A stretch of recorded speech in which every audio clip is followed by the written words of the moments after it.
Varela stepped out of the alien shuttle, her heart pounding in her chest.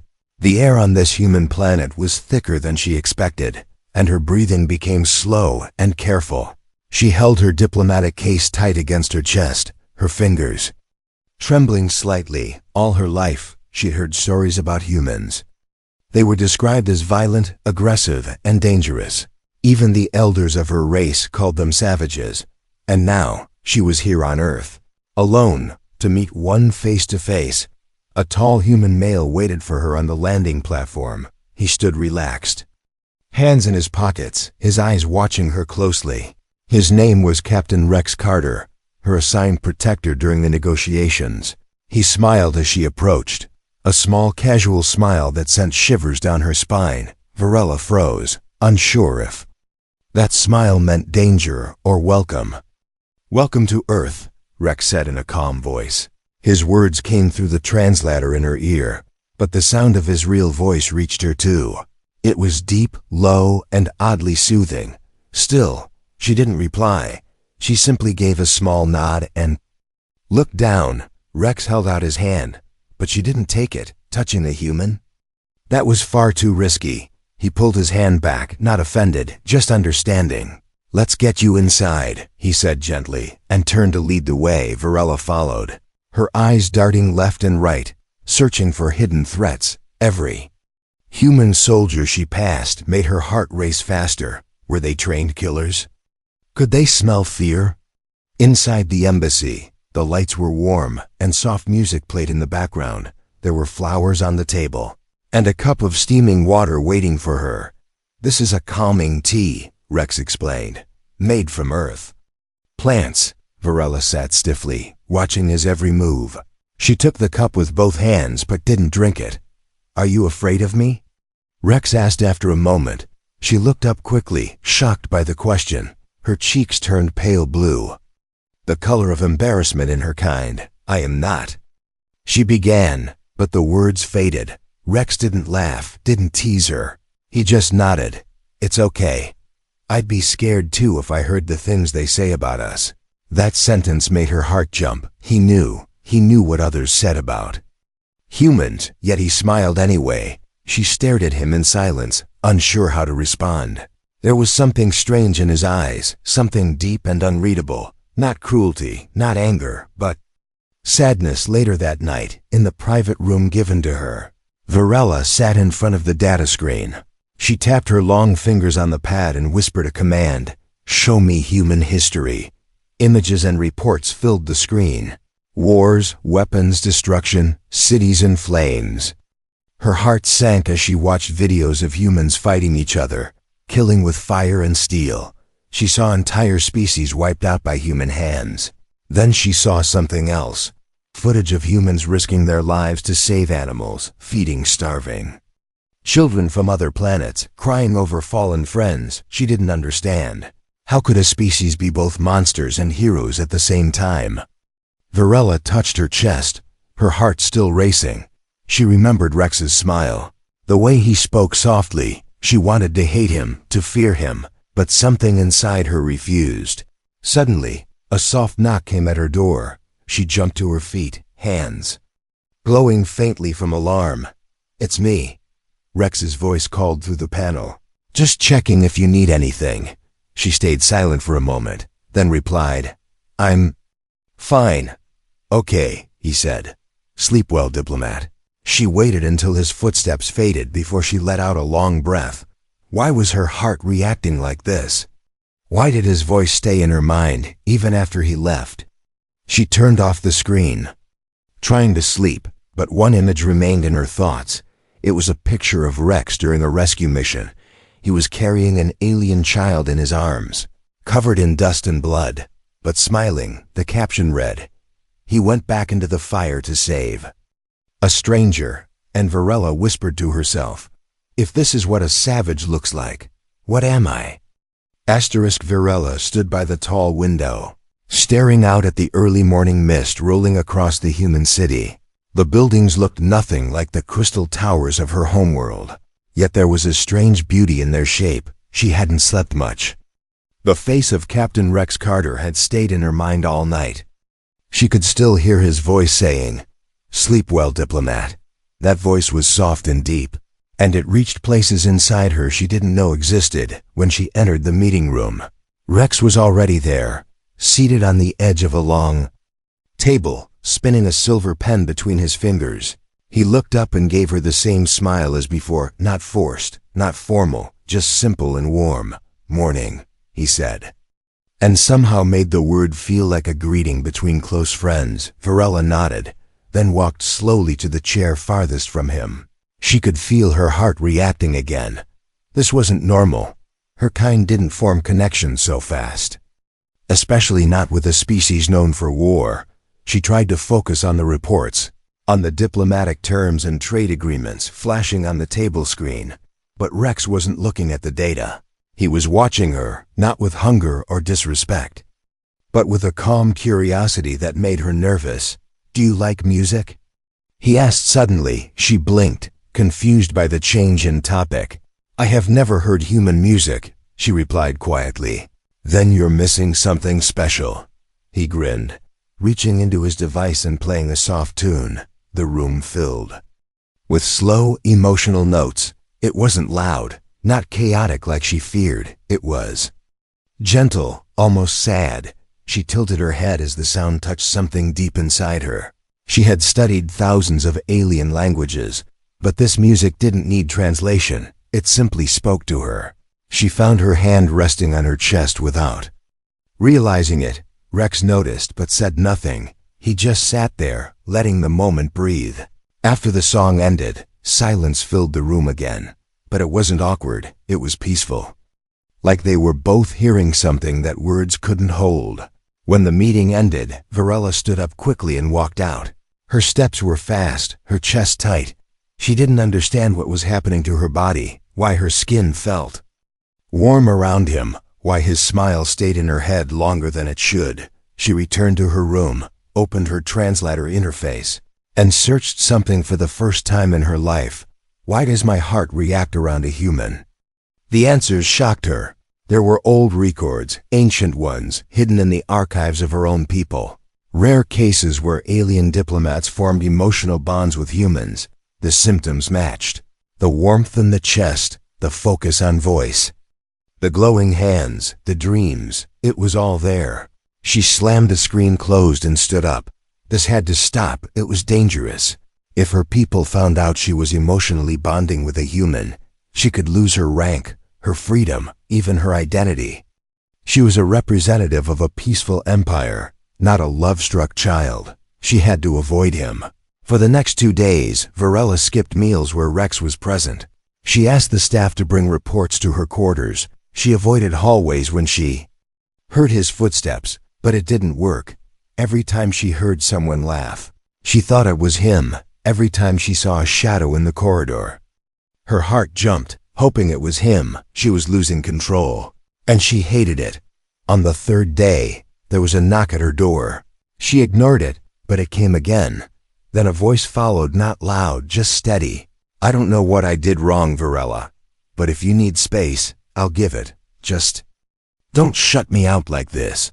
The sound of her name and his voice shattered her balance. She stood there frozen, one hand on her chest. He didn't knock again, and after a few moments, his footsteps faded. That night, she sat in silence. No screen, no lights, no translator. Just her and the memory of him saying her name. She whispered to herself in her own tongue, "Why you, human? Why now?" She didn't know if it was fear or something else, but her hands began to glow faintly. Not from danger this time, but from something warmer, and she knew she was already falling.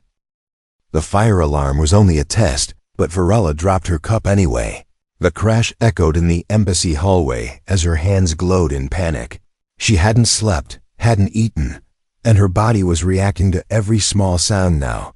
This was not how a trained diplomat behaved. She was losing control. And the worst part was she knew exactly why. For the last 3 days, she'd avoided Rex Carter like he was radiation, but the memory of his voice, the gentle weight of his gaze, it never left her mind. She hated this weakness, this trembling, this storm inside her chest that never stopped. Back home, no one taught how to deal with attraction to danger, because no one imagined they'd ever want the danger. A message appeared on her room screen in bold red. Mandatory. Human and diplomat emergency response drill. Today, 1400 Earth time. She stared at it, frozen. It meant one thing. She would have to be alone in a room with him again, at exactly 1400. She entered the training chamber. The lights dimmed automatically, and the doors hissed closed behind her. Rex was there, standing in his black uniform, arms crossed, leaning against a wall. He didn't smile this time, just nodded once, as if saying, "Let's just get through this." Verella's throat tightened. She wished she could speak normally, smile easily, act calm, but instead, she stood like a statue, arms stiff, voice locked deep inside. Rex walked toward her slowly, keeping his hands low, palms open, like one would approach a wild animal. "I get it," he said softly. "I scare you." She blinked, then looked away, her cheeks glowing pale blue again. He sat down on a bench, far from her, not saying anything else. Minutes passed in silence. Then he spoke again, but this time, his voice was different, lower. "My brother died 2 years ago," he said, eyes staring at the wall. "Fire mission went wrong. I was there. He wasn't supposed to be, but he came anyway to help." Verella turned to him slowly, confused. He wasn't angry. He wasn't asking anything from her. He was just sharing. "I still hear his voice sometimes," Rex continued, "especially when I'm scared, which happens more than I let on." Verella took a shaky breath. This wasn't how humans were described in her training. They were supposed to be prideful, loud, emotional. Yes, but never this. Not this quiet pain, this raw truth. "I'm not trying to scare you, Verella," he added. "But I can't change what I am." She found her voice at last, soft and low. "I do not fear what you are," she said. He looked up, surprised. "I fear what I feel," she added, voice trembling as much as her hands. The room fell quiet again, but something changed. The space between them didn't feel dangerous anymore. It felt charged, like a spark waiting to leap. Rex stood up slowly, walked toward her, but stopped a full step away. He raised a hand, but not to touch, just to show her. No threat, no force, just a gesture. Verella reached out without thinking, her fingers brushing his. Her hand glowed again, but not from fear this time. It was a soft light, warm and golden. She gasped, pulling away. Rex didn't move, didn't speak. He just looked at her with those strange, deep eyes. Later that evening, she sat alone in her quarters, shaking, not from panic but from realization. Her people had rules, strict rules, about emotional bonding, especially with other species. She accessed the old diplomat medical archives, typed in her symptoms, one by one. Skin warmth near one individual, dream disturbance, glowing palms. Emotional imbalance. The result came back instantly. Emotional pre-bond detected. The words blurred in her vision. This was real. Her body was preparing for emotional fusion, an irreversible link. And she whispered to herself, "No, no. This cannot be. Not with a human." Then the door chimed again. She turned, half hoping it was someone else, half knowing it wasn't. Rex stood there, not entering, just watching her through the transparent panel. "I'll stay outside," he said gently. "But I'm not leaving until I know you're okay." Her eyes welled with something wet, something strange, something human, and her voice came out in a whisper. "I don't know if I want to be okay anymore." Asterisk rain fell over the embassy dome like a slow whisper. Verella stood barefoot in her quarters, forehead pressed against the cool glass wall. Drops raced each other down the window, just like her thoughts. Outside, humans rushed through puddles, holding coats over their heads, laughing. She had never seen laughter during storms before. Where she came from, storms meant silence and danger. But here, humans danced in the rain. Her mind felt heavy, full of thoughts she didn't understand. The screen still showed the same words from last night: emotional pre-bond detected. She had tried to delete it, but the alert returned every time she breathed his name. Captain Rex Carter, a human soldier, a so-called savage, and the only one who had ever made her feel alive. She left her room quietly, walking through the empty halls. No one saw her, or if they did, they said nothing. Her path led her toward the old observation deck, rarely used now. She didn't know why her feet brought her there, but when she opened the door, he was already inside. Rex stood by the wide glass wall, staring out at the storm. He didn't hear her enter, or maybe he did, and just chose not to move. She froze, caught in the sight of him. He looked tired, hands in pockets, hair slightly wet. She wondered if he had walked in the rain on purpose, just to feel something, just like she did. You ever wonder what the stars think of us? He asked suddenly, still facing away. They've watched us burn each other for centuries, he added, and yet here we are, still hoping for peace. Varela stepped forward without a word.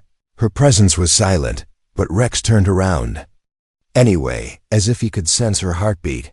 I thought you'd be avoiding me again, he said with a sad smile. I tried, she answered. It didn't work, Rex chuckled. A soft sound that warmed the cold air between them. Yeah, feelings are messy like that, he said. Especially the real ones. Varela's hands twitched at her sides, glowing slightly. She clenched her fingers into fists to hide the light. But Rex noticed. His eyes flicked down then back up to her face. He didn't comment, didn't tease. Instead, he walked to the console and tapped the music file again. The same song from before began to play.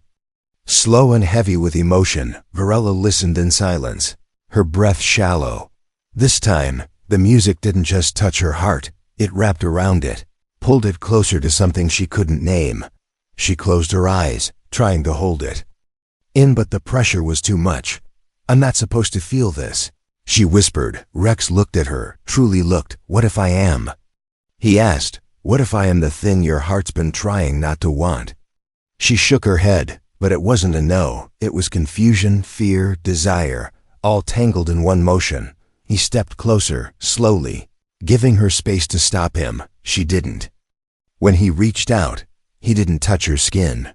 He touched her necklace, a gift from her homeworld. I don't want to take anything from you, he said, voice steady. I just want to give you something. Peace, safety, choice.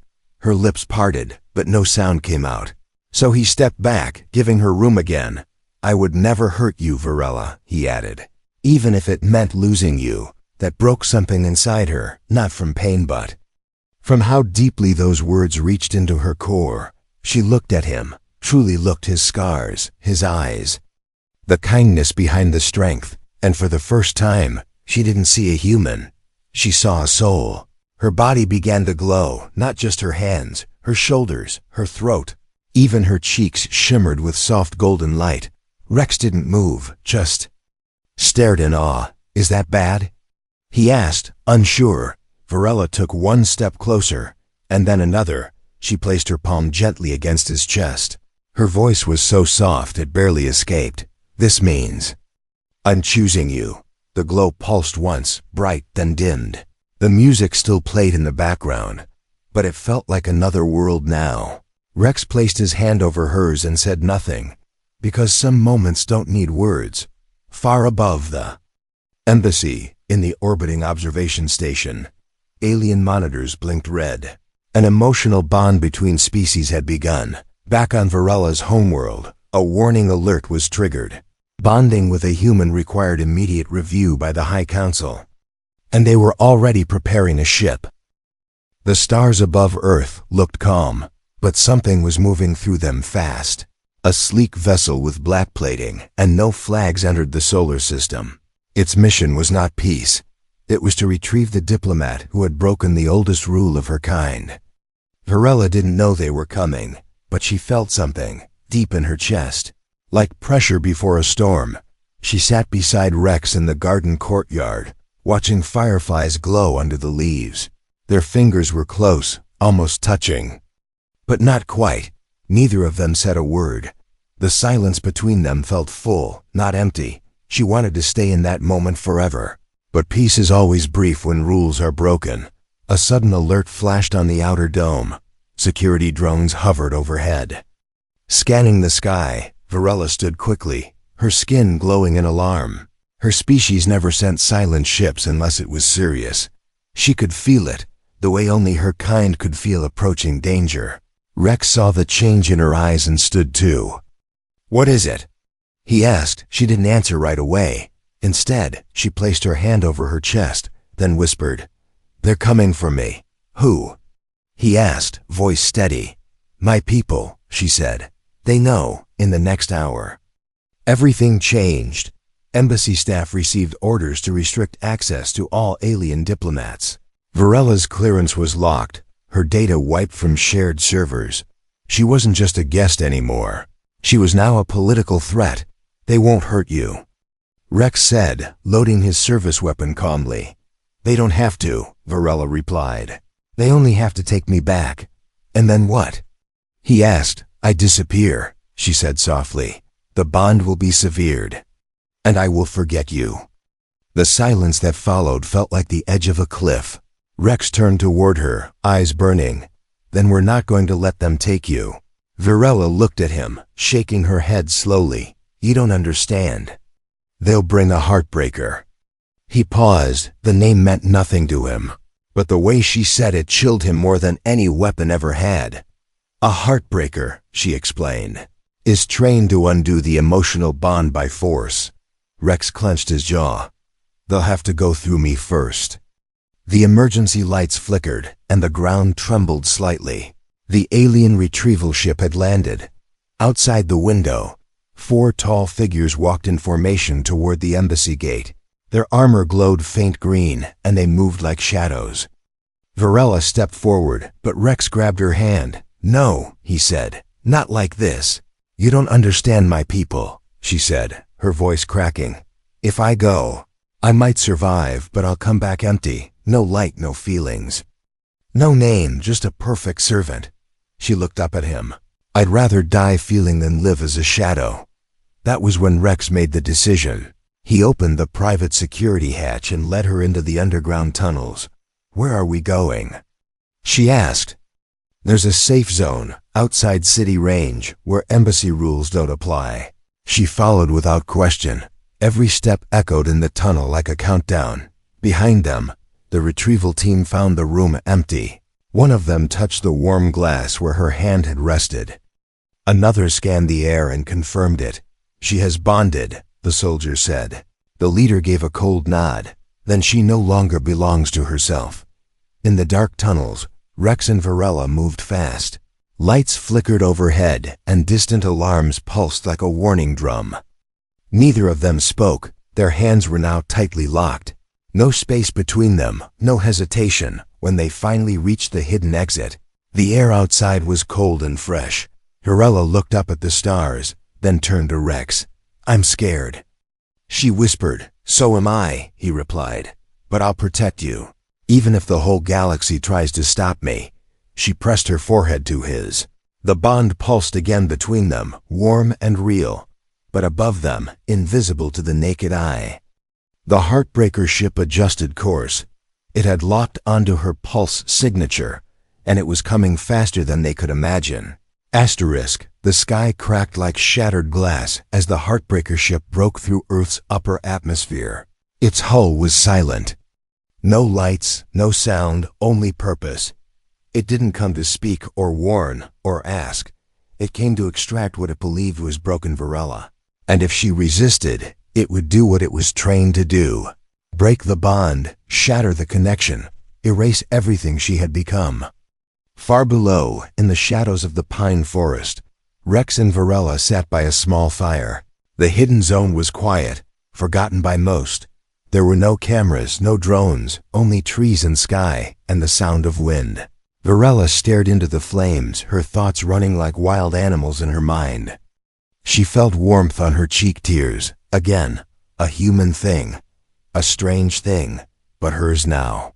Rex handed her a cloth, didn't speak, just stayed close. She took it with a small nod, then whispered, I dreamed of you last night. Rex turned toward her. Was it good? She shook her head. You walked into fire, and I couldn't follow, no matter how hard I tried. He reached for her hand and held it gently. You're not going to lose me, he said, his voice firm but soft. You already have me. The glow returned to her skin, soft like a heartbeat. She wanted to believe him. But the weight of her people's judgment felt like chains around her soul. Suddenly, a sharp pulse hit the ground. Invisible but heavy, Varela gasped, clutching her chest. They've arrived, she said, eyes wide with fear. How close? Rex asked, already standing. She pointed upward. Too close. They've locked onto my bond signature. They grabbed the emergency pack and ran. The forest was thick. Branches clawed at their arms, but they didn't stop. Rex led the way. But Varela was fast, her fear making her legs move like never before. The ground behind them began to shimmer soft waves in the air. The Heartbreaker had activated its phase walk system. It wasn't chasing them with legs. It was folding space between them. They reached an old Earth tower, long abandoned, used once for sky watching. Rex forced the rusted door open, and they slipped inside. He blocked the entrance with steel panels while Varela climbed the stairs to the highest point. From the top, she could see it hovering above the trees, black like a shadow that never needed light. A figure dropped silently from the ship, landing without sound. It were no armor, no weapons, just a pale body and glowing eyes. The Heartbreaker walked with perfect calm. No need to rush, because it always got what it came for. Varela turned to Rex, her voice shaking. If it reaches me, the bond will be erased. Then it won't, he said. Loading his weapon. You can't kill it, she said. I don't need to kill it, he replied. I just need to make it fail. The Heartbreaker reached the tower door and stopped. It placed one hand on the metal, and the entire structure shuddered. Varela screamed as her bond pulse was pulled, stretched like a string about to snap. She fell to her knees, glowing violently. Rex rushed to her side, held her tightly. Stay with me, he whispered. Don't let it break what we have.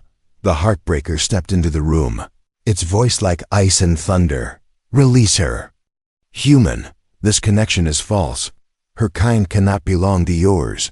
Rex stood in front of her, chest bare, arms wide. She belongs to no one, he said. She chose. The Heartbreaker raised a hand, and the room filled with blue light. Rex dropped to one knee, fighting the wave of energy hitting his mind. But Varela screamed not in pain, but in defiance. The glow around her exploded, golden and wild. The bond resisted, refused, fought back. The Heartbreaker took a step back. Confused for the first time. You cannot break it, Varela said, standing tall behind Rex. I chose this pain, this love, this path. The light pushed the creature out of the room like a wall of fire. It stumbled back through the tower door and vanished in a flash of collapsing air. Silence returned slowly. Rex lay on the floor, breathing hard, skin cold with sweat. Varela dropped beside him, holding his face in her glowing hands. I thought I lost you, she whispered. You didn't, he said, smiling faintly. But I think I died a little. She kissed his forehead, letting her light surround them both. And for the first time, the bond completed, a perfect connection, unbreakable even by her own kind. But high above, the Heartbreaker ship didn't retreat. It simply waited, calculating, and far away. Her people watched the footage in silence. They didn't speak, but the decision was already made. If the bond could not be broken, then the girl had to be. The sky over Earth turned violet at dawn, but no one was looking up. Not Rex, not Varela, not the watchers in orbit. Every eye was fixed on the small stone field outside the old tower. A circular landing zone had been carved into the ground overnight. Not by machines, but by declaration. The High Council had arrived. 7 tall figures stood in a line, draped in layered robes that shimmered with shifting colors. They didn't speak, didn't move. Their presence was enough. They were the will of Varela's people, the voice of law and history. But she no longer trembled in front of them. She stood beside Rex, Not behind him, not hidden, her hand in his. Her skin still glowing with the golden bond. One of the counselors stepped forward, her voice smooth like polished glass. "Varela of Serenth," she said, "you have defied protocol, broken bonding code, and compromised your species' dignity." Varela didn't flinch. "I have followed truth," she replied. "The bond has sealed." The counselor said coldly, "This is unacceptable." Rex narrowed his eyes. "What are you going to do, erase her, like she's data on a screen?" The counselor turned her gaze to him. "You misunderstand, human. This is not hatred. This is preservation. We preserve what is pure," she added. Rex stepped forward. "Just one step. She's not a concept," he growled. "She's a person. She's herself, and she chose me." The air rippled around them, tension so thick it made breathing heavy. The counselor raised a hand. Another ripple surged outward, aimed not at Rex, but at Varela, a wave designed to burn away the bond, to reduce her memory to fragments. But it hit something stronger than data. The light from Varela's body flared again, brighter than ever. She cried out, not in pain but in defiance. The golden glow erupted outward, forcing the ripple to collapse mid-air. Her voice echoed across the field. "I am no longer yours to shape," she shouted. "I am bonded, not broken." The other counselors stepped back, disturbed by what they saw. The light was not just emotional energy, it was evolution. The bond had changed her cells, her core, her very soul, and it had accepted Rex fully. A pause, long and deep, held the space between all beings present. Then the first counselor removed her outer robe, revealing her face, not old and cold, but tired and afraid. "You've rewritten a rule older than our stars," she whispered. Varela nodded. "Then maybe it was time." The counselor looked at Rex, and for the first time bowed slightly. "Protect her," she said, voice breaking. "With my life." Rex replied, without hesitation. The council turned as one, stepped into their silent ship, and vanished into the clouds. No threats, no weapons, no final words. Just quiet surrender to something more powerful than tradition. Later, on the edge of a river, Varela and Rex sat barefoot on a rock, watching the water ripple over stone. The forest was quiet now. The storm had passed. She leaned her head against his shoulder, her voice calm and steady. "They came to end me," she said. "But I was already new." Rex kissed her forehead, his smile small and real. "They don't understand," he said. "They don't have to," she replied. "They just have to feel it. Someday." He took her hand, and the golden glow returned. But softer now, not urgent, not frightened, just whole and far away. Among stars that had witnessed wars and peace, the universe kept turning. But now it turned with one more truth written into its light, that love, once born, belongs to no council, no rule, and no species. It only belongs to the hearts that dare to choose it.